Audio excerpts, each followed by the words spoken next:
கர்த்தருக்கு ஸ்தோத்திரம். இன்றைய வசனம் 37 சங்கீதம் 28 கர்த்தர் நியாயத்தை விரும்புகிறவர். 37 சங்கீதம் 28 கர்த்தர் நியாயத்தை விரும்புகிறவர். இங்கே வசனம் ரொம்ப அழகாக சொல்லுது. கர்த்தர் எதை விரும்புகிறார் அப்படின்னா நியாயத்தை. நீங்கள் உங்களுக்கு கொடுக்குற ஒரு காரியத்தில், இல்லை இதை பண்ணுங்கன்னு சொல்லி செய்கிற ஒரு காரியத்தில் உங்களை நம்பி ஒரு பொறுப்பு கொடுத்துருக்காங்க. அந்த காரியத்தில் நியாயமாக இருக்கீங்களா? கொஞ்சம் யோசிச்சு பாருங்கள். உண்மையாக இருக்கீங்களா? நீதியாக இருக்கீங்களா? நீங்கள் நினைக்கிறீங்களே, நான் கஷ்டப்பட்டு சம்பாதிக்கிற காசு என் கையில் நிற்க மாட்டேங்குதே, இந்த காரியம் பண்ணுற ஒரு ஆசீர்வாதமாக இருக்க மாட்டேங்குதே, இந்த மாதிரி ஒரு பிரச்சனை வந்துட்டே இருக்கேன் அப்படின்னு நினைக்கிறீங்களா? கர்த்தர் கேட்குறாரு உங்களை, நியாயமாக இருக்கிறியா? உனக்கு நான் கொடுத்த பொறுப்பில் நீ நியாயமாக இருக்கியா?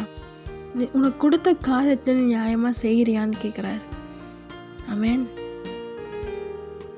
அப்படி நீங்கள் செய்யலை அப்படின்னா இப்போ உங்களை ஒப்பு கொடுங்க. ஏன்னா கர்த்தர் உங்ககிட்ட விரும்புறது நியாயத்தை தான் விரும்புகிறார், உண்மையை விரும்புகிறார், நீதியை விரும்புகிறார். ஆமென்.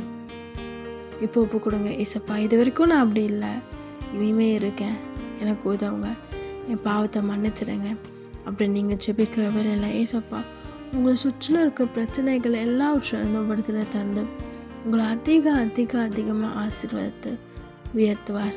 ஆமென்.